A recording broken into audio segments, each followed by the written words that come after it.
teman-teman, sahabat telusur Alam TV. Kali ini saya akan mengungkap sejarah leluhur Raja-Raja Sumedang Larang. Dan ini adalah patung Pangeran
Sumedang Larang.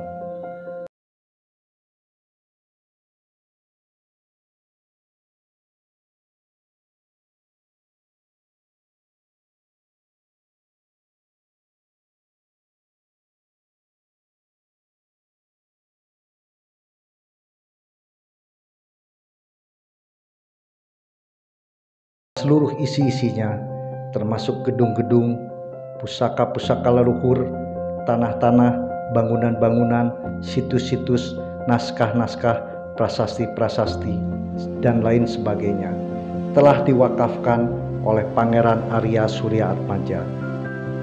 Bangunan keraton ini didirikan oleh Pangeran Panembahan sejak tahun 1706. Pangeran Panembahan adalah pangeran terakhir Sumedang Larang bernama Pangeran Arya Surya Atmaja. Beliau pada tahun 1912, yaitu tanggal 22 September, telah menyatakan ikrar wakaf yang berjudul Ieu Supaya Tanda Kekuatan. Beliau mewakafkan barang-barang milik pribadi yang berasal dari leluhur Sumedang Larang, termasuk mahkota Binokasih, prasasti-prasasti, naskah-naskah kuno, barang-barang sebagai pusaka leluhur Sumedang Larang, lahan-lahan, tanah-tanah, dan lain sebagainya. Begitupun keraton, situs-situs, dan lain sebagainya yang hingga saat ini dikelola secara turun-temurun dan terus-menerus oleh Yayasan Nadir Wakaf Pangeran Sumedang Larang sebagai pengelola pusaka leluhur Sunda, karena Keraton Sumedang Larang sampai dengan saat ini dan hingga seterusnya secara turun-temurun dan terus-menerus adalah sebagai pusar budaya Sunda.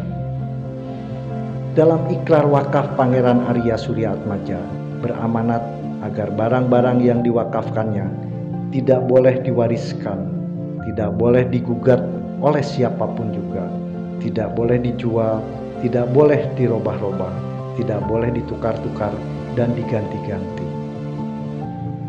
Yang saya ketahui, silsilah keluarga dari leluhur Raja Sumedang Larang berawal dari Prabu Guru Aji Putih sebagai Raja Tembok Agung tahun 678 hingga tahun 721.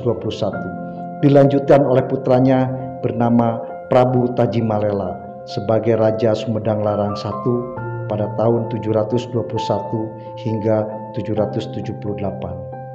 Kemudian Prabu Lembu Agung sebagai Raja Sumedang Larang kedua tahun 778 hingga 893. Dilanjutkan oleh Prabu Gajah Agung sebagai Raja Sumedang Larang ketiga tahun 893 hingga 998. Kemudian Jayabaya, yaitu Prabu Panggulingan sebagai Raja Sumedang Larang keempat tahun 998 hingga 1114.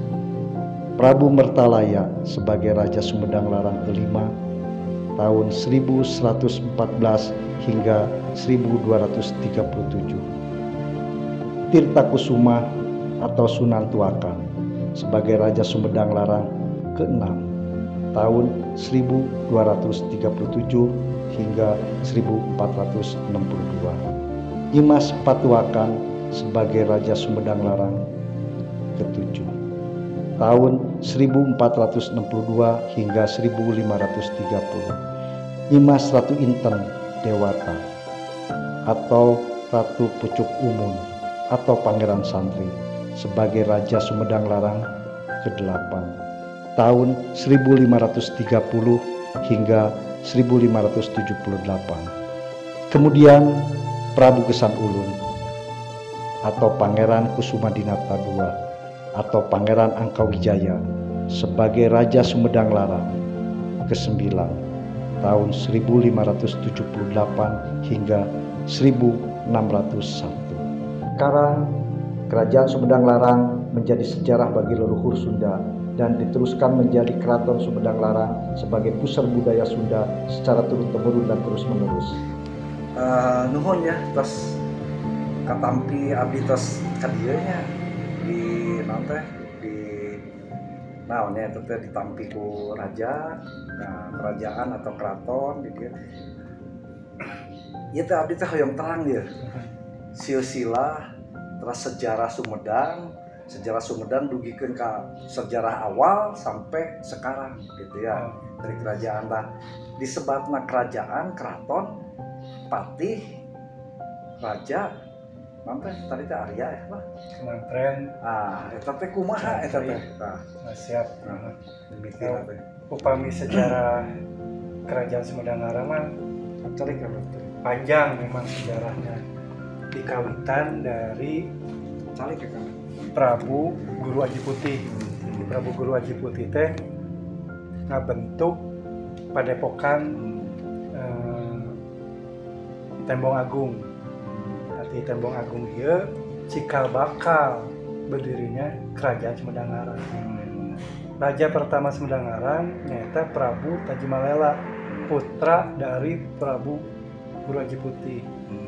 Dan diteraskeun estafet kekuasaan raja-raja Sumedang Larang ka keturunanna di Prabu Tajimalela lungsur deui ka putra Prabu Tajimalela nyaeta Prabu Gajah Agung janten Raja Sumedang Larang kedua.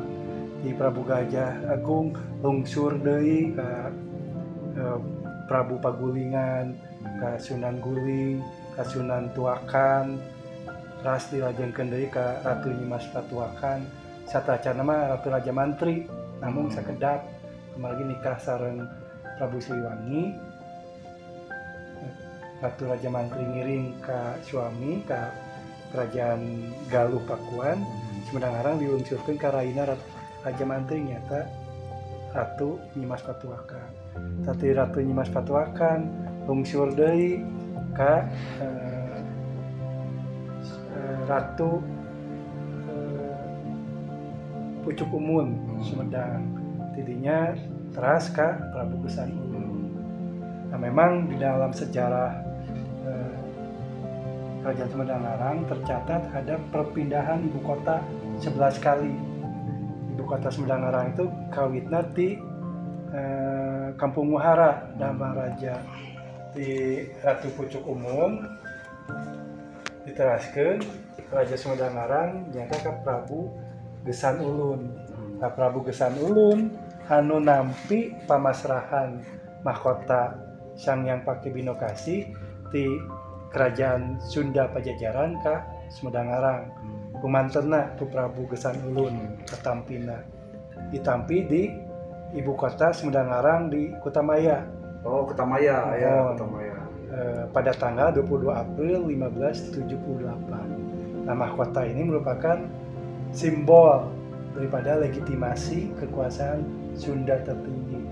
Janten pemasrahan mahkota dari Kerajaan Sunda Pajajaran ke Kerajaan Sumedang ada konsekuensi anu ditampi ku Sumedang kaiji status kedudukan kerajaannya berubah. Kawitna Sumedang merupakan kerajaan vasal atau kerajaan bagian dari Kerajaan Sunda Pajajaran berubah menjadi kerajaan induk di Tatar Sunda. Janten di Ratu Pucuk Umum sebagai penguasa Sumedang anjeunna istri kumargi Ratu Nyimas Patuakan penguasa Sumedang istri oge tegaduh putra pameget. Jadi penerusna istri. Nah, Ratu Pucuk Umum jadi penguasa Sumedang anu menikah dengan Pangeran Santri. Kita nasab Pangeran Santri Habib Pancerkakung PPK Sayyidina Ali. Anu Sayyidina Ali atau Rasulullah? Sayyidina Ali. Maksudnya Sayyidina Ali kan menikah dengan Fatimah, ya, putri dari Rasulullah. Nah, oh iya. Ya tegaduh putra pameget kan Rasulullah. Nah, Pangeran Santri ini memang ada turunan dari Habib dan keturunan dari Kesultanan Cirebon. Itu dari Mertasari, salah satu putra dari Sunan Gunung Jati Cirebon. Nah, kembali ke penguasa Sumedang dari Ratu Pucuk Umum bungsur deui kaputrana nyata Prabu Gesan Ulun di raja penguasa Sumedang. Nah, pada saat Prabu Gesan Ulun ye mantena nu nampi pamasrahan mahkota Binokasi di Kerajaan Sunda Pajajaran ka Kerajaan Sumedang Itu terjadi diterima oleh Prabu Gesan Ulun pada saat ibu kota Sumedang berada di ibu kota Kutamaya. Oh, Kutamaya. Itu tepatnya pamasrahan itu terjadi pada tanggal 22 April 1578. Nah, sumber primernya nyata manuskrip atau naskah dari Warga Jagat. Jadi dijelaskan di Warga Jagat itu penyerahan atribut-atribut kebesaran Kerajaan Sunda Pajajaran ke Sumedang di antaranya mahkota. Nah, dengan konsekuensi Sumedang mendapatkan mahkota Binokasi, ada konsekuensi yang harus diterima oleh Sumedang. Pertama, status kedudukannya berubah dari kerajaan vasal atau kerajaan bagian dari Kerajaan Sunda Pajajaran berubah menjadi kerajaan induk di Tatar Priangan. Karena mahkota ini sebagai simbol legitimasi kekuasaan Sunda tertinggi. Nah, dengan konsekuensi ini, maka teritori wilayah Sumedang pun meluas, meliputi pewarisan eks Kerajaan Pajajaran setatar Priangan kecuali Kesultanan Banten dan Kesultanan Cirebon. Sebelah barat batasnya Sungai Cisadane, upami ayeuna mah daerah Tangerang Banten. Sebelah timur batasnya Sungai Cipamali, Brebes utara, laut utara, selatan, laut selatan, Samudra Hindia. Dan nilai kesejarahan wilayah Sumedang mah setatar Priangan kecuali Banten dan Cirebon. Nah, ya, sejarah kerajaan Sumedang. Nanti Prabu Gesan Ulun dilungsurkeun deui ka putrana eta Pangeran Suradiwangsa dan Pangeran Rangga Gede. Kedua. Nah, selajeng penerus kekuasaannya ke Pangeran Mekah, Pangeran Arya Suryatmaja. namun status kedudukan status kewilayahannya sareng ketatanegaranya berubah dari sebuah kerajaan berubah menjadi kebupatian. Itu ada pengaruh jadi penjajah. mengkerucut ya. Ya, jadi menyempit, mengecil ya. Statusnya. Dulu dari statusnya, tapi dari kerajaan ke kebupatian itu memang ada pengaruh politik, kebijakan politik dari penjajah lah pada dasarnya. Nah, terakhir Pangeran Sumedang itu adalah Pangeran Arya Surya Atmaja atau Pangeran Mekah. Beliau tinggal di Mekah. Itu terakhir tahun 1921. Itu kebupatiannya berakhir. Dari pangeran, dari seorang pangeran. Nah, kondisi saat ini tentu kita melakukan sebuah upaya kajian bagaimana peninggalan budaya ini bisa memberikan dampak kemaslahatan untuk kepentingan masyarakat berbasis budaya. Untuk itu kami melakukan sebuah kajian secara internal, mengkaji dari tinggalan-tinggalan budaya yang diamanatkan dari leluhur kita lah. Nah, ternyata hasil kajian itu di barang-barang yang kita kelola ini ada potensi kekuatan budaya yang luhur, ada makna yang terkandung di dalam barang-barang tersebut. Nah, diantaranya tadi kita memiliki mahkota binokasi sebagai simbol legitimasi kekuasaan Sunda. Bahwasanya dengan keberadaan mahkota binokasi ada di Sumedang, diartikan bahwa Sumedang Larang itu sebagai penerus kerajaan Pajajaran. Makna yang lebih luas, Sumedang Larang sebagai penerus kerajaan Sunda terakhir. Jadi di dalam pemaknaan itu, pengkajian itu ada value, ada nilai-nilai, ya. Di antaranya ada nilai histori, nilai sejarah, nilai filosofi, nilai falsafah dan sebagainya. Nah, bagaimana aspek value ini atau nilai-nilai ini harus kita kembangkan untuk kepentingan masyarakat yang lebih luas. Untuk itu dengan aspek kajian ini kita membuat sebuah program kerja, sebuah langkah inovatif, yaitu program rekonstruksi dan revitalisasi Keraton Sumedang Larang. Itu kita lakukan tahun 2017, walaupun inisiasinya dari tahun 2007, kajian dan sebagainya, dan ada proses yang harus kita tempuh. Nah, baru tahun 2017 melalui program kerja kami ada program tadi rekonstruksi revitalisasi Keraton Sumedang Larang. Jadi bicara revitalisasi dan rekonstruksi ini bukan bicara tentang membangun istana yang mewah, membangun istana untuk raja, bukan itu. Tapi keraton ini harus memiliki sistem. Nah, sistem keraton diantaranya ada struktur keraton. Struktur keraton itu ada raja, atau kami lebih mengenal istilahnya, memperkenalkan istilah raja kami itu Sri Radia. Sekarang itu. Ya, Sri Radia. Sekarang Sri Radia. Ya, jadi sebuah kata yang lebih smooth. Jadi lebih kepada harfiah sifat.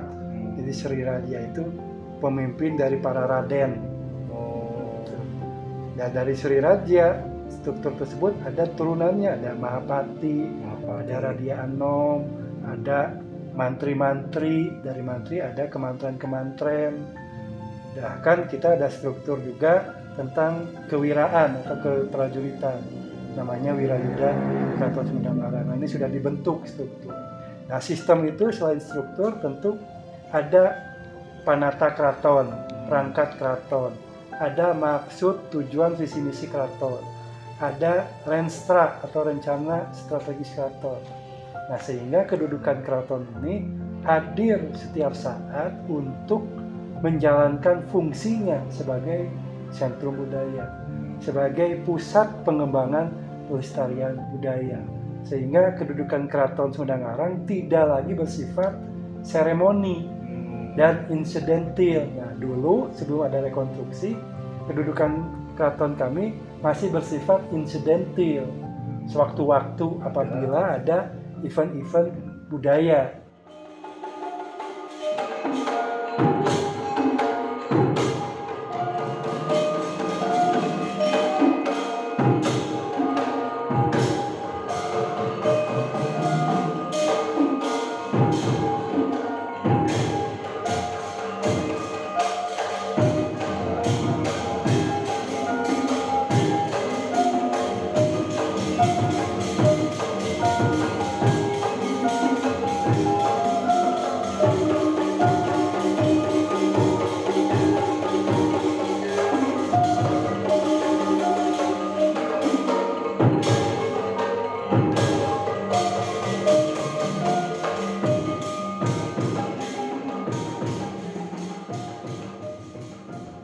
Jadi maksud seremoni insidentil itu apabila ada event kegiatan budaya baru muncul keratonnya setelah kegiatan budaya selesai hilang kembali. Sehingga saya kira kalau kedudukan keraton itu masih bersifat seremoni insidentil, itu hanya bersifat atraktif, tontonan semata. Oke. Sehingga kalau ayeuna kalau misalnya perbedaan antara kerajaan dulu dengan kerajaan Sumedang yang sekarang, keraton yang sekarang, itu seperti apa?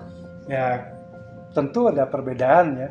Kalau kedudukan kerajaan atau keraton pada masa lalu, itu kerajaan itu memiliki sistem ketatanegaraan, memiliki otoriti politik yang kuat, memiliki otoritas kewilayahan. Itu pada saat dulu ya. Kalau kedudukan keraton pada saat ini tentu berbeda. Kedudukan keraton sudah diatur di dalam peraturan negara melalui Permendagri nomor 39 tahun 2007. Di sana dinyatakan keraton adalah institusi kekerabatan yang dipimpin oleh raja atau sultan atau panembahan atau sebutan lainnya yang berfungsi sebagai pusat pengembangan pelestarian budaya, dan keraton berfungsi juga sebagai pengayom lembaga dan masyarakat di daerahnya. Sehingga jelas fungsinya berbeda. Jadi saat ini fungsi keraton itu adalah sebagai simbol budaya, pusat pengembangan pelestarian budaya, sentrum budaya. Jadi Sumedang ini menjadi sentrum untuk budaya Sunda, begitu ya? Apalagi kedudukan Sumedang oleh Provinsi Jawa Barat pada tahun 2009 sudah dideklarasikan Sumedang menjadi puseur budaya Sunda. Nah, Sumedang Puseur Budaya Sunda ini SPBS itu pendekatannya adalah pendekatan nilai histori, sejarah, bahwa kita memiliki mahkota binokasi yang bisa dimaknai sebagai legitimasi. Betul. Bahwa kerajaan dulu itu, kerajaan dari Pajajaran itu, bahwa kita sebagai penerus begitu ya. Ini fakta. Nilai sejarahnya jelas, nilai tinggalan budayanya jelas, sehingga ada buktinya. Fakta-fakta ciri-ciri ini yang harus kita pergunakan. Oke. Kalau ciri-ciri untuk kerajaan atau keraton itu apa? Pertama, sumber-sumber atau ciri-cirinya. Nah, kalau unsur-unsurnya. Kedudukan keraton, kita istilahnya keraton saat ini bukan tidak mengenal istilah kerajaan. Dalam aturan negara itu kerajaannya tidak ada. Tapi istilah yang dikenal itu, yang sudah diakui itu istilahnya keraton. Jadi keraton itu berdasarkan kemufakatan dari forum keraton yang ada di kami, baik itu di MAKN ataupun di forum-forum keraton yang lainnya, sudah ada kesepakatan yang disebut keraton itu harus keraton yang memiliki persyaratan penuh unsur keraton. Ada 7 kriteria yang harus dipenuhi. Kalau 1 kriteria tidak ada, itu tidak bisa disebut keraton. Minimal 5 kriteria. Tapi lebih baik 7-7-nya terpenuhi. Nah, kedudukan Keraton Sumedang-Aran berdasarkan penilaian forum keraton sudah dinilai sebuah keraton yang memenuhi persyaratan penuh unsur keraton. 7 kriterianya terpenuhi. 1, keraton itu harus memiliki sejarah kerajaannya yang diakui secara nasional. Itu pertama. Jelas kalau Keraton Sumedang-Aran, sejarah kerajaan Sumedang-Arannya itu sudah dikenal secara luas. Kriteria kedua, ada silsilah yang bisa dipertanggungjawabkan dari yang bersangkutan kepada leluhurnya, raja-raja kerajaan tersebutnya. Kami, Sri Raja kami, yaitu Raden Iki Kutman Sumadi Surya, insya Allah bisa dipertanggungjawabkan dan terukur dari sisi silsilah. Beliau silsilahnya Pancar Kakung, dari keturunan dari Pangeran Arya Surya Kusuma Adinata atau Pangeran Sugi dari Permaswari yang pertama, dan ke beliau jatuhnya laki-laki karena di Sunda itu sebetulnya lebih cenderung sistem laki-laki yang lebih utama. Nah, kalaupun ada perempuan, penguasa perempuan di Sumedang Larang, karena raja sebelumnya tidak memiliki putra laki-laki, seperti halnya sistem monarki di kerajaan lain. Insya Allah beliau Sri Raja kami Raden Iki Kutman Sumadi Surya, nasabnya Pancar Kakung, itu bisa dipertanggungjawabkan. Nah, kriteria ketiga adalah keraton itu harus memiliki masyarakat adatnya. Nah, di Sumedang jelas banyak masyarakat adat yang sudah menjadikan tradisi turun-temurun, eksistensinya masih ada pada saat ini. Misalkan masyarakat adat Rancakalong, masyarakat adat Ujung Jaya, masyarakat adat Dharma Raja, bahkan masyarakat adat di luar Kabupaten Sumedang. Nah, ini juga sudah memberikan sebuah dukungan kepada Keraton Sumedang Larang, sudah memberikan sebuah bahwa masyarakat adat ini ingin dinaungi oleh sebuah Keraton Sumedang Larang. Ini sudah muncul baik di Kabupaten Sumedang maupun di luar Kabupaten Sumedang. Karena tadi kembali kepada nilai kesejarahan Sumedang Larang, cakupannya bukan Kabupaten Sumedang semata, tapi setatar Priangan kecuali Kesultanan Cirebon dan Kesultanan Banten. Itu kriteria ketiga. Kriteria keempat, ada tradisi keraton yang diselenggarakan secara rutin dan berkesinambungan. Nah, di kami itu memang ada tradisi yang sudah turun-temurun yang masih kita lakukan, yaitu misalnya tradisi Jamasan Pusaka, tradisi Muharama, tradisi Muludan, bahkan ada tradisi-tradisi adat yang terus kita laksanakan tiap tahun sekali. Atau ada pelestarian tari klasik. Kami dari dulu tidak terputus melaksanakan pelatihan tari klasik itu tiap hari Minggu rutin. Itu kriteria keempat. Nah, kriteria kelima, ada tinggalan budaya dari sebuah kerajaan tersebut. Nah, di kami tinggalan dari kerajaan Sumedang Larang jelas masih lengkap ya, mahkota binokasi, pusaka-pusaka kerajaan, naskah dan sebagainya. Bahkan adegan-adegan masih ada. Adegan itu bangunan. Nah, seperti ini, seperti gedung Srimanganti ini adalah ibu kota kerajaan Sumedang Larang terakhir, dibangun pada masa Pangeran Panembahan Sumedang Larang dan selesai dibangun tahun 1706. Nah, sosok Pangeran Panembahan ini dalam riwayat sejarah, beliaulah yang dinilai oleh company pada saat itu sebagai raja yang merdeka. Karena pada saat Pangeran Panembahan ini Sumedang Larang melepaskan diri dari Mataram. Ini tercatat dalam sejarah. Nah, itu kriteria ke-5 ya, ada tinggalan budaya. Terus kriteria ke-7 ada situs-situs dari kerajaan tersebut. Nah, Sumedang Larang jelas keberadaan situsnya masih lengkap. Dari situs raja-raja pun, makam-makam raja masih ada. Dari dulu, dari pertama sampai saat ini masih ada dan diakui oleh masyarakat secara luas keberadaan situs dari raja-raja Sumedang Larang. Jadi kalau dari raja pertama itu siapa? Prabu Burwan, Taji Putih, Taji Malela, itu sampai situsnya masih ada. ke Kang Luki sebagai Sri Radia Radia Anom. Ya. Itu berarti ke seberapa ta? Sekarang ke sabaraha? Ya kalau saya pribadi kalau dari Pangeran Sugi itu generasi keempat, kelima maaf. Kalau Sri Radia kami keempat. Nah, sekarang apakah dari Keraton Sumedang ini yang sudah memenuhi kriteria, sudah memenuhi persyaratan sebagai keraton dengan 7 kriteria yang sudah ada, apakah sudah ada pengakuan dari keraton-keraton yang lain atau kerajaan dari yang lain? Ya. Nah untuk tadi yang kriteria itu satu kriteria belum kami. Oh iya. Nah kriteria terakhir yaitu keraton itu harus tercatat di dalam naskah atau manuskrip tua kerajaan itu ya. Misalkan Kerajaan Sumedang-Larang itu sudah tercatat di dalam manuskrip naskah-naskah tua, baik di naskah kami di Kitab Purwokerto, bahkan di naskah-naskah kerajaan lain pun Sumedang-Larang tercatat. Misalkan di Cirebon itu naskah-naskah tuanya menyebutkan tentang Kerajaan Sumedang-Larang. Misalkan di naskah Wangsakerta, naskah Paparaton, naskah di Kerajaan Sumenep itu ditulis Kerajaan Sumedang-Larang.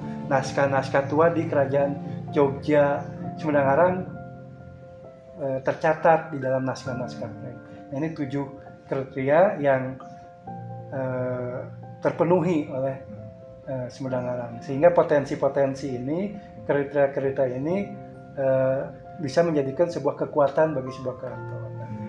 Tadi pertanyaan Akang tentang pengakuan, ya alhamdulillah pengakuan kami sudah diakui oleh forum-forum keraton Nusantara, baik itu di Majelis Adat Keraton Nusantara maupun di forum silaturahmi Keraton Nusantara maupun di forum komunikasi dan informasi Keraton Nusantara FKK. Jadi sudah diakui. Bahkan kedudukan Keraton Sumedang-Larang saat ini dalam kedudukannya masuk ke Dewan Keraton. Oh, Dewan Keraton. Ya, jadi dari 200 semua keraton yang ada di Indonesia yang teridentifikasi itu Sumedang-Larang masuk ke Dewan Keraton. Dewan Keraton itu sebuah keraton yang memenuhi persyaratan penuh unsur keraton. Nah, kita sudah masuk. Sejak kapan sekarang dimunculkan lagi adanya Keraton Sumedang? Nah, itu kapan adanya Keraton Sumedang? Ya, itu tadi kita melakukan sebuah langkah inovatif bagaimana potensi kekuatan budaya yang ada di kami itu kita kembangkan melalui langkah inovatif, yaitu rekonstruksi dan revitalisasi Keraton Sumedang. Tahun berapa itu? Tahun 2017 yang tadi ya. Itu yang sudah memiliki sistem. Nah, hubungan keraton selain tadi disebutkan oleh Undang-Undang nomor berapa tadi, nomor 4 tahun 2007 ya, itu ya Permendagri nomor 37 tahun 39 tahun 2007. Nah, 39 tahun 2007 Permendagri itu hubungannya selain dari itu bagaimana kaitannya atau hubungannya dengan pemerintahan daerah Sumedang atau di Sumedang itu sendiri. Nah, untuk saat ini alhamdulillah pengakuan dari pemerintah daerah pun, khususnya pemerintah Kabupaten Sumedang, kita kedudukan Keraton Sumedang-Larang sudah dapat pengakuan melalui penetapan peraturan daerah nomor 1 tahun 2020 tentang Sumedang Puseur Budaya Sunda, di mana di dalam perda tersebut penetapan tentang kedudukan Keraton Sumedang-Larang sudah diatur. Nama keratonnya adalah Keraton Sumedang-Larang, berkedudukan di Balai Agung Sri Manganti, fungsinya diantaranya sebagai pusat pengembangan pelestarian budaya, Keraton Sumedang-Larang sebagai pusat edukasi kesejarahan dan kebudayaan di daerahnya. Keraton Sumedang-Larang pun berfungsi sebagai untuk meningkatkan pembangunan karakter Kasundaan dan kearifan lokal dan nilai sosial budaya. Di Sunda ini memang banyak budaya-budaya ya. Nah, apa yang akan diangkat oleh Sri Arya ya untuk mengangkat budaya itu seperti apa? Karena memang di sini kan banyak situs-situs bersejarah, terutama situs-situs tentang makam dan lain sebagainya. Kemarin saya jalan-jalan ke sini memang banyak sekali situs-situs itu. Nah, sekarang kira-kira yang akan dikembangkan yang lebih utama, kira-kira apa tuh tentang budaya? Ya, pertanyaannya bagus sekali. Justru kami ini ada tadi kami melakukan ini langkah-langkah inovatif ini dasarnya adalah kajian. Nah, selain tadi mengkaji bahwa di sini ada potensi kekuatan budaya, ada nilai-nilai luhur dari aspek nilai-nilai kesejarahan yang harus diaktifasi, dikembangkan untuk kepentingan pembangunan kesejahteraan masyarakat. Dengan kedudukan Keraton Sumedang Larang, setidaknya harapan kami pertama bisa meningkatkan sektor pariwisata di daerah. Kedua, bisa meningkatkan sektor ekonomi di masyarakat, khususnya ekonomi kreatif. Dan yang paling substantif bagi kami, kedudukan Keraton Sumedang Larang ini, bagaimana menguatkan eksistensi kebudayaan Sunda. Oh gitu ya. Nah, yang paling penting justru fungsi keraton ini berdasarkan kajian analisa kami secara makronya, tadi secara ini ya mikro, secara makronya justru bagaimana menguatkan eksistensi budaya Sunda itu sendiri. Nah, kami memaknai, melakukan sebuah analisa bagaimana eksistensi budaya Sunda ini bisa lestari, bisa berkembang, bahkan menjadikan sebuah tata nilai dalam kehidupan masyarakat.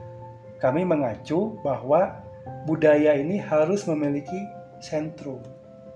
Ya, di mana ada teori yang menyatakan untuk mengikat sebuah itikat, tindakan, dan kekuatan harus memiliki sentrum. Sentrum budaya adalah keraton, sebagaimana definisi keraton sebagai pusat pengembangan pelestarian budaya. Jadi sehingga apabila kita ingin melestarikan, mengembangkan eksistensi budaya Sunda, kalau kami berpandangan harus diciptakan sistemnya, sentrumnya harus diciptakan agar apabila ada sentrum budaya ini kembali hadir, itu bisa merangsang merangsang kesadaran masyarakat secara luas dengan pemerintah akan pentingnya sebuah eksistensi budaya. Jadi kami justru ini pematik melakukan sebuah langkah-langkah menciptakan sistem sentrum budaya melalui keraton. Ini sebuah pematik untuk memberikan rangsangan kepada masyarakat. Saya ambil contoh, misalkan, saya ambil contoh budaya Jawa. Orang Jawa dengan budaya Jawa, orang Bali dengan budaya Bali. Sampai saat ini orang Jawa dengan budaya Jawanya, orang Bali dengan budaya Balinya, eksistensi budaya mereka lestari, berkembang, bahkan mengundang turis-turis domestik atau turis asing yang datang ke nilai dalam kehidupan masyarakat. Kenapa masih bisa lestari dan berkembang? Karena mereka masih memiliki sistem, masih memiliki sentrumnya ada. Sentrum budaya mereka masih memiliki. Misal Jawa masih memiliki sentrum budaya, Keraton Yogyakarta, Keraton Paku Alam, Keraton Surakarta, Keraton Mangkunegaran. Bali memiliki sentrum budaya, Keraton Denpasar, Keraton Buleleng, Keraton Karangasem. Sehingga eksistensi budaya mereka lestari dan berkembang. Nah, sekarang pertanyaannya, Sunda, bagaimana sentrum budayanya di mana? Iya betul. Nah, sentrum budayanya nggak ada. Dengan ada aktivasi, maaf ya kita bicara aktivasi bukan melahirkan. Ya. Karena kita bicara aktivasi itu karena potensinya sudah ada. Iya, sudah ada zaman dulu. Tinggal kita kembangkan untuk kepentingan masyarakat Sunda yang lebih luas. Nah, Sumedang Larang tadi kembali secara nilai sejarah itu Keraton Sumedang Larang itu sebagai manifestasi dari sentrum budaya Sunda. Apalagi Sumedang sudah ditetapkan jadi pusat budaya Sunda oleh Provinsi Jawa Barat tahun 2009. Nah, kalau pemerintah Sumedang sendiri apakah dengan adanya keraton yang mengangkat budaya dengan merevitalisasi budaya Sunda, dukungan apa yang dilaksanakan atau yang diberikan oleh Kabupaten Sumedang, Pemda khususnya? Saat ini kan kita beretape ya, bertahap. Tahap pertama ada kado yang diberikan Pemda kepada Keraton Sumedang Larang adalah pengakuan melalui regulasi Perda nomor 1 tahun 2020. Itu hal yang prinsip bagi kami. Jadi kedudukan keraton itu, karena kedudukan keraton sekarang masuk kepada bingkai NKRI, fungsinya sebagai pusat pengembangan pelestarian budaya, alangkah baiknya mendapatkan pelindungan hukum melalui regulasi negara dalam hal ini pemerintah. Dan alhamdulillah sekarang pemerintah Kabupaten Sumedang sudah memberikan kebijakan legitimasi melalui Perda. Itu langkah pertama. Nah tentu untuk langkah-langkah selanjutnya kita tinggal mengisi bagaimana fungsi keraton ini bisa dijalankan dan dirasakan oleh masyarakat, oleh pemerintah Kabupaten Sumedang, khususnya umumnya untuk Jawa Barat. Kedudukan kehadiran Keraton Sumedang Larang itu bisa memberikan dampak nilai positif untuk masyarakat. Jadi diisinya oleh seluruh komponen masyarakat. Nah, kalau tempat ini berasal dari, tadi kan sudah didirikan oleh Pangeran Panembahan. Tahun 1706.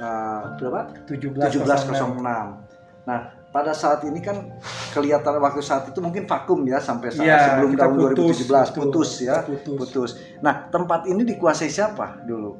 Nah, tempat ini alhamdulillahnya Pangeran terakhir Sumedang, itu Pangeran Arya Suratmaja, sudah mewakafkan.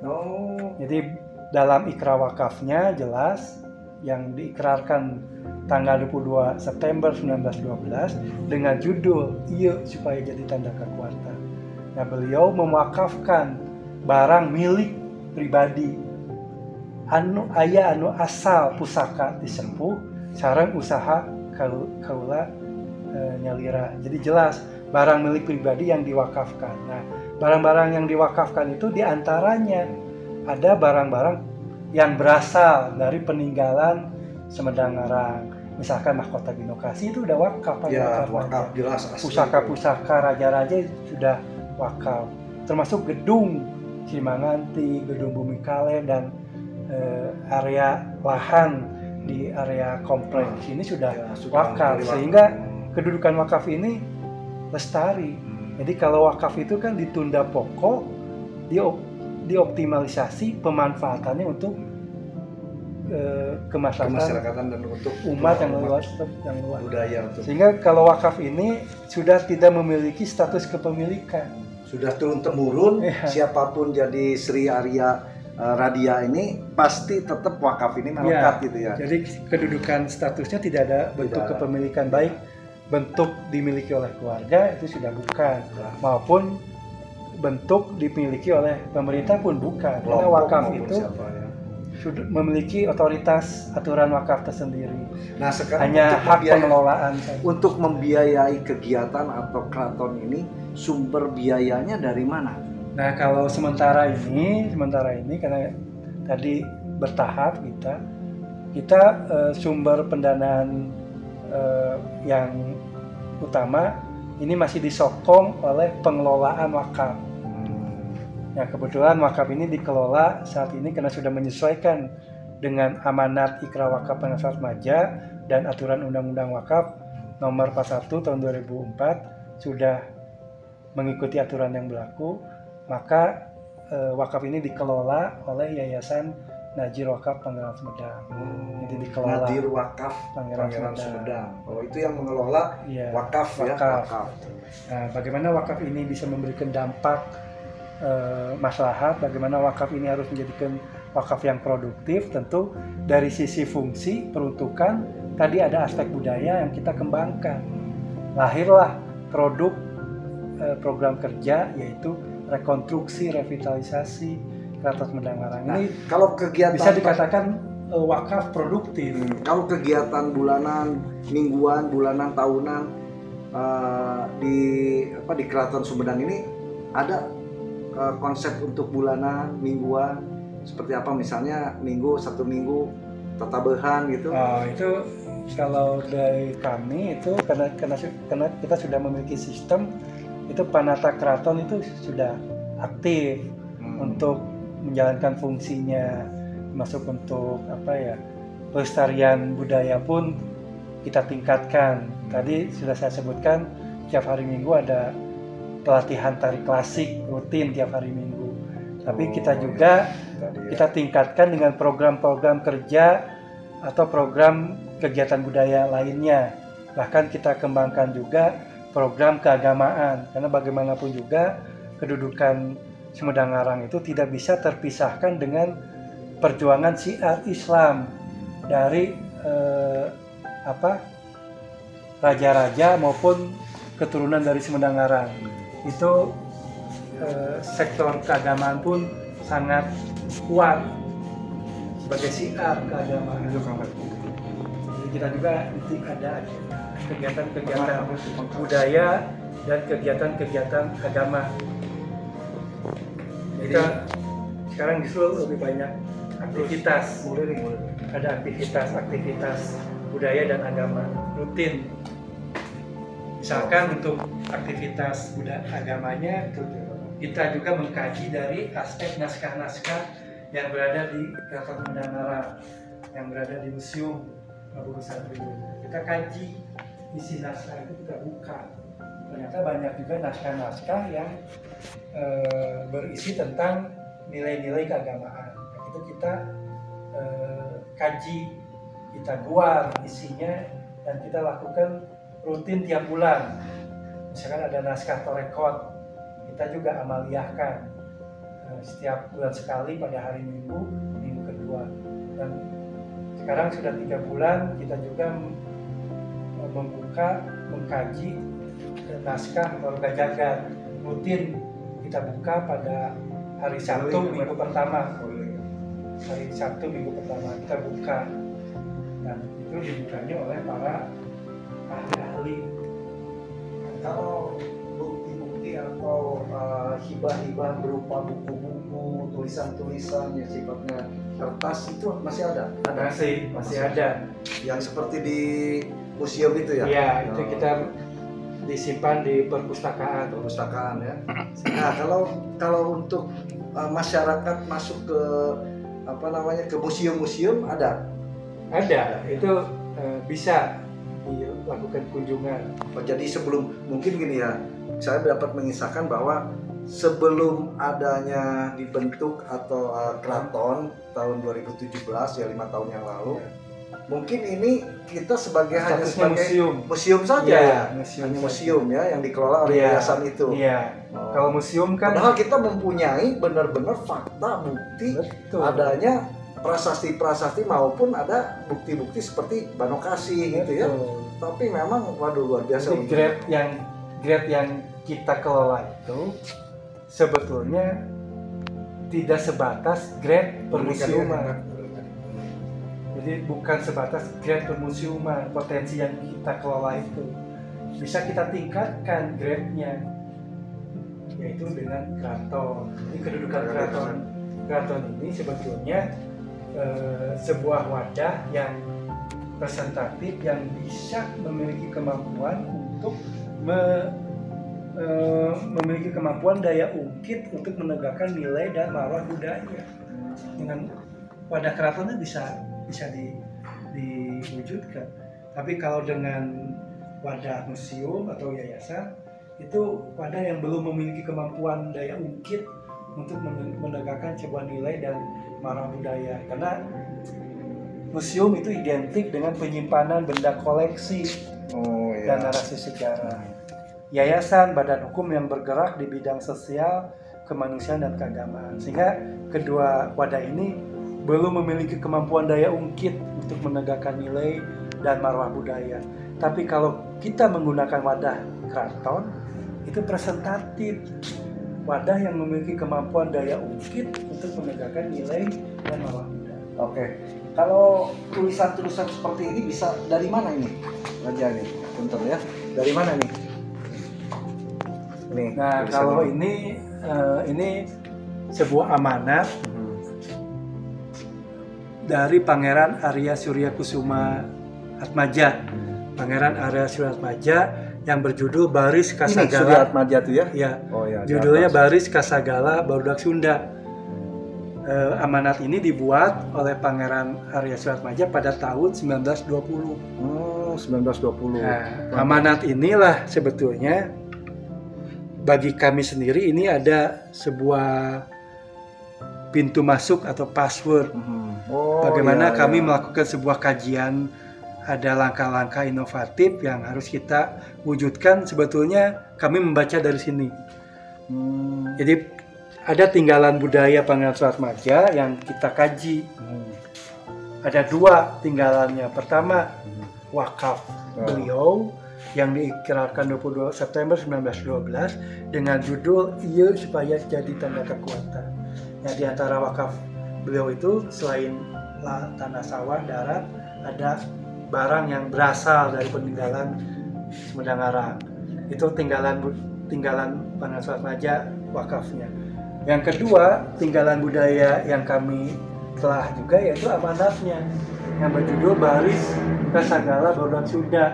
Nah, di sini yang menarik, pintu masuk bagi kami ada satu kalimat yang disebutkan, "Munga-munga maraneh jadi jalma pinter bisa ngaji." Nah, ngaji ini bagi kami sendiri ini pintu masuk, password. Ngaji itu mengkaji. Maka dengan amanat ini kita adu maniskan dengan ikrar wakaf beliau. Apa yang dimaksud Pangeran Surya Atmaja dalam wakafnya? Iya, supaya jadi tanda kekuatan. Kekuatan apa? Tentu kita harus mengkaji kekuatan terhadap barang-barang yang beliau wakafkan. Nah, di antaranya ada barang-barang peninggalan dari Kerajaan Sumedang Arang, yaitu salah satunya mahkota Binokasi. Kami kaji, ternyata dalam mahkota Binokasi itu ada nilai, ada value, nilai sejarah, nilai histori, nilai filosofi, nilai filsafat dan sebagainya, sehingga itu yang kita kembangkan. Maka melahirkan program kerja budaya Sampai sekarang ya. Iya. Nah, kalau ini siapa ini? Nah, ini siapa nih? Nah, kalau ini lukisan ya, ini lukisan dalam Kusuma Yuda. Dalam Kusuma Yuda ini adalah ayahanda putra dari Pangeran Suryanegara III. Suryanegara III. Atau Pangeran Kornel. Putra ketiga. Ini putra dari Pangeran Kornel. Alias Pangeran Suryanegara III. Oh, Suryanegara Ya, III. Pangeran Kornel itu namanya Suryanegara III atau nama Suryanegara. kecilnya Raden Jamu atau Asep Jamu. Oh, Asep Jamu. Ya, Oh. ini putranya. Ini salah satu putranya. Salah satu putranya. Nah, Ini sebagai penerus di Sumedang beliau. Nah, beliau punya putra dari punya putra diantaranya adalah Pangeran Sugi, Pangeran Arya Surya Kusuma Dinata. Ini Pangeran. Ini Sugi itu Pangeran Arya Arya Surya Kusuma Dinata. Kusuma Dinata. Kalau ini Nah, kalau ini dalam bintang. dalam bintang. Bupati yang menggantikan Pangeran Sugi. Oh, ini bupati ya, Ya. dulu ya. Bupati dulu dengan bupati sekarang berbeda mungkin ya, Ya. segi wilayahnya ya. Betul. Kalau itu jadi yang Surya Atmaja, Ya. Pangeran Arya Surya Atmaja itu adalah putra laki-laki dari Pangeran Sugi. Pangeran Sugi. Makamnya di mana ini? Di Gunung Puyuh. Gunung Puyuh yang itu ya, yang Ya. dekat ini jalan. Di kota lah, dari sini paling jaraknya 5 kilo. 5 kilo, kalau sepi bisa 5 menit mungkin 5 ya. menit. Iya. Jarak cuma 5 menit. Oh gitu ya. Nah, ini putra mahkotanya. Mahkota Putra dari mahkota dari Pangeran Pangeran Sugi. Sugi. Maka harta primer milik Pangeran Sugi diserahkan ke Pangeran Mekah. Pangeran Mekah. Oleh Pangeran Mekah, wakaf-wakaf yang diterima, warisan yang diterima dari ayahandanya diwakafkan. Sebagian, salah satunya Gedung Simanganti dan area di sekitar, termasuk pusaka-pusaka. Itu jelas di Krawakafnya disebutkan. Baik, Kang Raja, hatur nuhun pisannya. Nanti mungkin kita banyak lihat-lihat ke sana karena memang tadi kan kita sudah lihat-lihat dan hatur nuhun pisan. Nah ini yang terakhir nih, itu kan ada tehel ya? Ya. Ada tehel itu tehel yang dari sejak kapan? Sejak Kalau yang tehel itu yang tersisa itu justru tehel aslinya. tehel asli. Iya, itu Asli dibangun ini iya, pertama. tehel aslinya seperti itu bentuknya tehel terakota ya, terbuat dari tanah. Nah, Ya. yang terakhir kedua, ini kan seperti di keraton ini kan seperti Blasblus ya, Blasblus bisa ya datang. Keraton yang lain mungkin akan berbeda, bisa masuknya juga passwordnya beda, kemudian memakai sepatu sendal juga susah, Ya. rupanya seperti Ya. itu ya, dibuka. Nah, itu merupakan penghargaan atau mensucikan kebudayaan ya, agar mencirikan bahwa di sini berbeda, tempat ini adalah tempat yang seperti yang lain ya. Nah, seperti apa kira-kira rencana ke depan untuk keraton ini? Ya, untuk keraton itu tentu tadi kita baru etapa pertama. Nah, sebetulnya ke depan memang ada aturan-aturan baku yang harus diterapkan. Nah, ini yang kita lagi dibuat aturan-aturannya, SOP-nya, sehingga masuk ke keraton ini dari sisi kebersihan, ketertiban bisa lebih terjaga lah. Kalau ada beberapa tadi disebutkan dari raja gitu ya, kemudian ada Mahapatih gitu ya. Kalau Mahapatih itu siapa tuh? Kalau Di kita itu. Mahapatih itu yang diangkat oleh Sri Raja kami, itu dipercaya kepada Raden Lili Jamhur Semanggilaga. Itu Raden Lili kakak Jamhur kembar Semanggilaga. saya, kakak kembar. Kakak kembar ya. Gitu ya. Jadi beliaulah yang memiliki Menjalankan otoritas menjalankan roda pemerintahan rumah kita, tangga dari keraton. Gitu. Jadi Mahapatih ini akan menjalankan rumah tangga, kebutuhan, rencana dan lain sebagainya. Ya, Gitu. dan Mahapatih dibantu oleh mantri-mantri. Mungkin saya pernah dengar ada kongres atau apa di sini diselenggarakan oleh sebagai pelaksananya Sumedang dari seluruh kerajaan-kerajaan atau keraton se-Nusantara. Itu kapan itu? Nah, itu sejak setelah kita melakukan langkah inovatif, program rekonstruksi revitalisasi Keraton Sumedang Larang itu memberikan warna yang berbeda. Jadi kedudukan Keraton Sumedang Larang itu memiliki marwah. Nah, oleh karena itu, Forum Keraton Majelis Adat Kerajaan Nusantara memberikan kepercayaan kepada Keraton Sumedang Larang menjadi tuan rumah Festival Adat Kerajaan Nusantara. Itu dilaksanakan bulan September 2021 kemarin. September Itu yang 2021. raja-raja yang tergabung. Tempatnya di sini. Ya, yang tergabung dalam forum MAKN, dan kita dipercaya menjadi tuan rumah. MKN itu apa? Majelis Adat Kerajaan Nusantara, itu forum keraton. Kerajaan Nusantara. Iya. MAKN ya. Dan di dalam MAKN itu ada tergabung juga FKIKN, Forum Komunikasi Informasi Keraton Nusantara, dan kita dipercaya menjadi tuan rumah tahun 2021 kemarin. Banyak peserta dari Ya, seluruh dari Nusantara. 54 pada saat itu 54 anggota keraton-keraton yang tergabung dalam MAKN yang hadir dalam festival keraton tersebut. Ada 54 keraton. Jadi 54 keraton. 90% yang hadir. Nah, namun pelaksanaannya terbatas karena pada saat itu kegiatan Festival Adat Kerajaan Nusantara itu pada masa pandemi level 3 di Sumedang, sehingga dibatasi. Jadi kurang maksimal ya. Yang nge-print out dari flyer yang sudah ada, dan ini dibuat oleh Asian Sea Story. Jadi bukan kita yang buat, bukan Indonesia yang buat. Nah, di dalam flyer ini Crown Golden Treasure of Sea Indonesia diwakili oleh mahkota binokasi dari Sumedang Larang. Ini kan bentuk pengakuan dari dunia luar. Indonesia diakui mahkota binokasi, mewakili Indonesia. Masuk UNESCO nggak ini? Nah, belum, ini hanya pengakuan Pak. Pengakuan. Mahkotanya. Mahkotanya.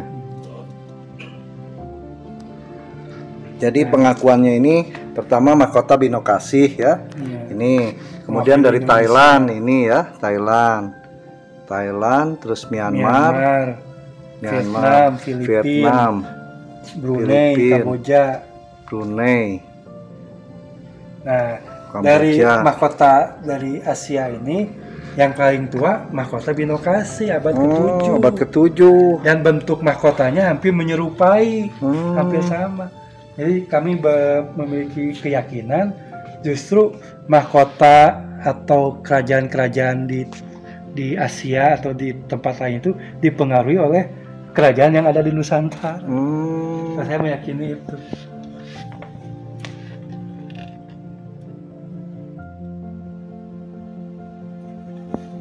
Ya kita tadi kan udah masuk ke mana? Ke museum tadi. Tadi atas. Atas kamari. Mau dulu teh. Oh gitu ya. Ancient Story.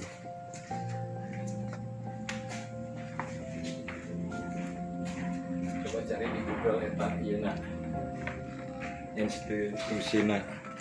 Ancient Story. Crown the Golden Treasure of Sea.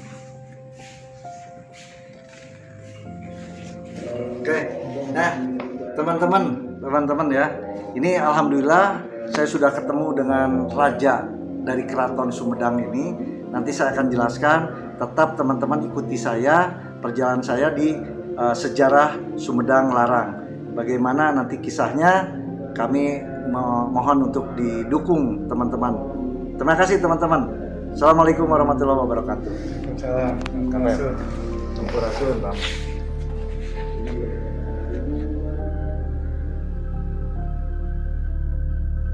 Teman-teman, nah ini di kawasan keraton. Di kawasan keraton itu di samping ada museum-museum, ada beberapa pusaka-pusaka peninggalan bersejarah. Juga di sini ada sumur tua yang ada di sini sudah berabad-abad tahun yang lalu, sudah nggak tahu berapa abad ini. Sumur ini dikenal di sini adalah sumur Kahuripan, Cikahuripan. Nah, ini sumurnya, sumur tua ini, tapi ada airnya, itu ada airnya. Ya, inilah sumur bisa keramat, dijadikan kepercayaan oleh kita semua bahwa sumur ini mengandung karma, mujizat, juga barokah. Nah ini sumurnya. Tapi kalau dilihat dari sudut pandang kesehatan, ini pH-nya itu di atas 8. Jadi hampir sama dengan air jam-jam. Jadi untuk kesehatan pun ini bagus ya teman-teman. Jadi air mineral adalah ini. Nah di samping secara lahiriah bahwa air ini mengandung unsur-unsur medis atau kesehatan yang bagus, juga di lain pihak mengandung sejarah dan juga mengandung karomah. Jadi alhamdulillah sumur ini tadi saya sudah berwudu di sini, sudah bercuci muka ya, basuh muka, memohon ikhlas ridho dan kepada air yang kita gunakan. Ini namanya Cikahuripan. Cikahuripan adalah cai untuk kehidupan. Itulah teman-teman. Assalamualaikum warahmatullahi wabarakatuh. Kita tutup lagi. Waalaikumsalam warahmatullahi wabarakatuh. Hai teman-teman. Ini masih di kawasan keraton teman-teman ya. Ya. Terima kasih. Nah ini airnya juga kita ambil nih. Ambil airnya. Ini pH-nya 8 teman-teman. Di atas 8 malah. Baik teman-teman. Ini kawasannya. Coba sen sebelah sana. Ya tuh kawasannya. Masih di ini sumurnya yang tadi. Coba sen lihat. Nah. Tuh ada dupa di situ. Ini dupa ya. Ini dupa. Ini dupa. Itu juga dupa sebelah sana. Baik teman-teman, nah ya, ini jalan kamera. Jalan ini jalan menuju itu jalan dari pertigaan terlalu panjang. Ada sekitar 500 meter ya. 500 meter panjang terus. Itu ada prasasti, bukan prasasti, peninggalan dari yang Jaya Perkosa, Mbah Jaya Perkosa. Nah, ada tongkat ketika menghilang, ada batu dan ada telapak kaki. Tapi untuk malam ini kayaknya kita urungkan ke sana karena takut hujan. Ini malam hari takut hujan nanti.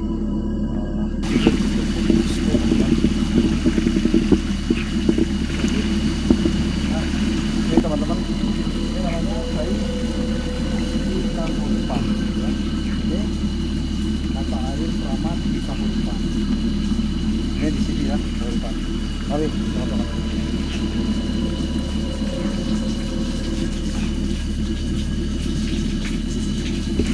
Nah, ini teman-teman, kita jalan menuju air ke Ciasihan. Ya.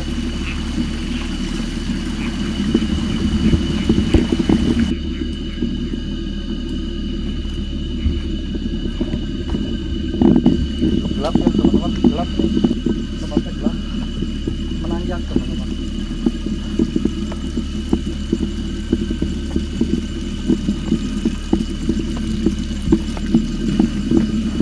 Nah ini teman-teman, ini Ciasihan. Ya. Oke, teman-teman.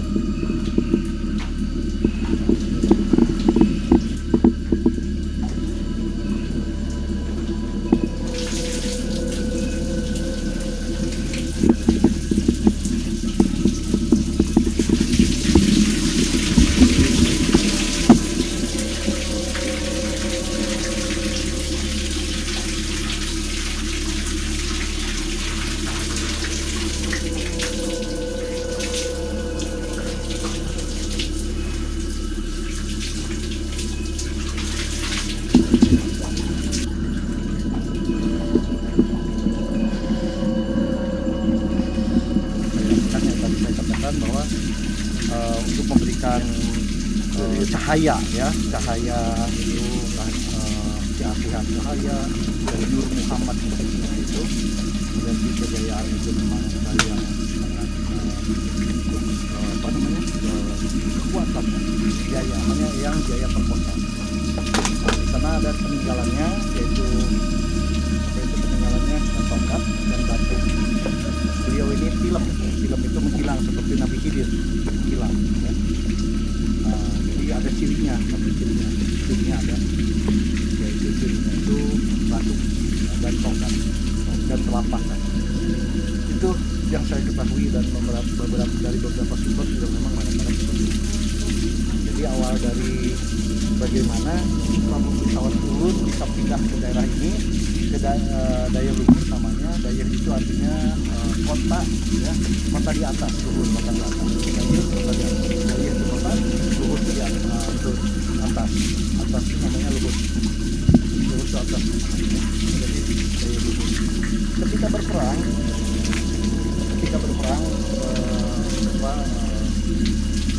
Prabu Besar Lelut dengan Cirebon bentrok.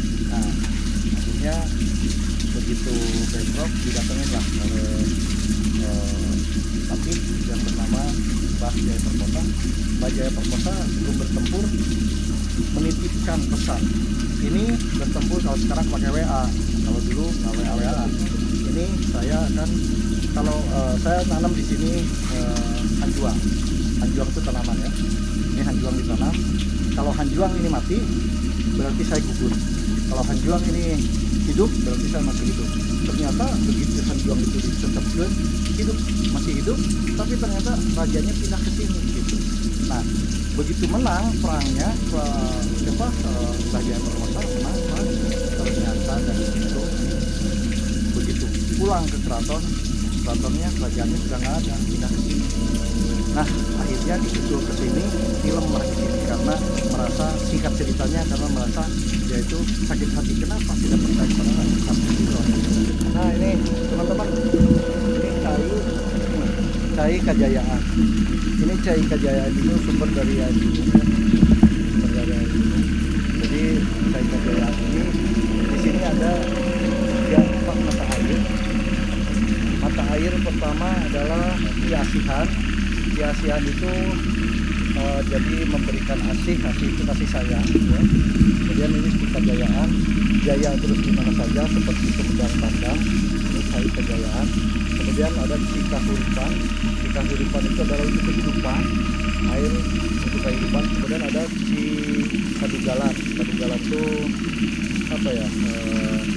Kawedukan. Kadugalan itu untuk kekuatan, untuk perang biasanya itu. Untuk perang. Nah ini kalau Kejayaan ini simbol-simbol dari jaya ini memang semuanya air itu merupakan 3 unsur.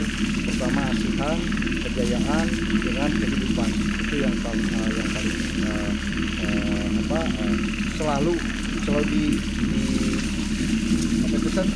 selalu dipercaya oleh semua kalangan ya namanya untuk penduduk di sini ya.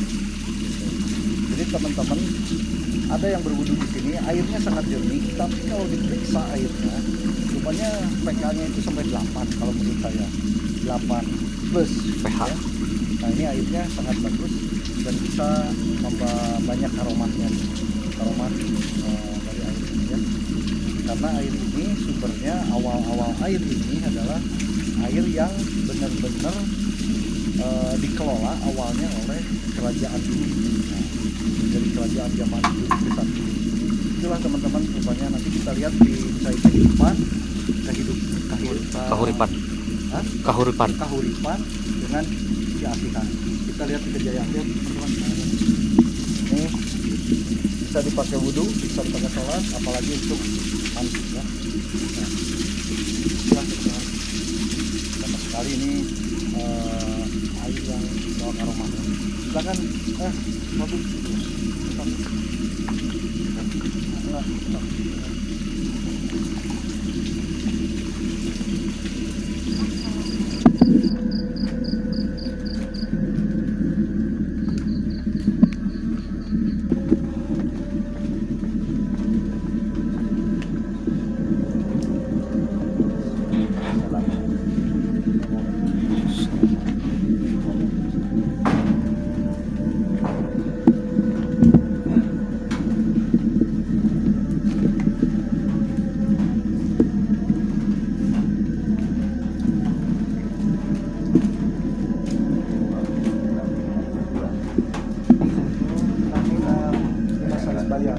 Nah teman-teman itu ada makam juga nih, ini makam pendamping dari Ibu Nyimas Salisbaya.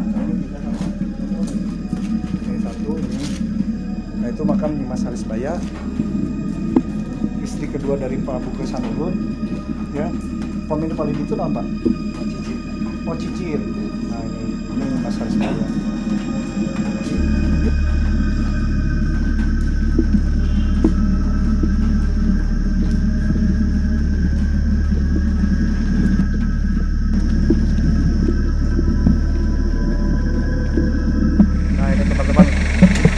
Ini makam Pangeran Surya Kusuma Adinata, Pangeran Sugih ya. Ini makam Pangeran Sugih di sini. Sekarang kita masuk ke dalam ya. Ayo teman-teman. Inilah makam, komplek makam leluhur Sumedang. Di sini juga ada makam Cut Nyadin. Assalamualaikum.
komplek pemakaman Eyang Sugih ya. Ini pemakamannya teman-teman.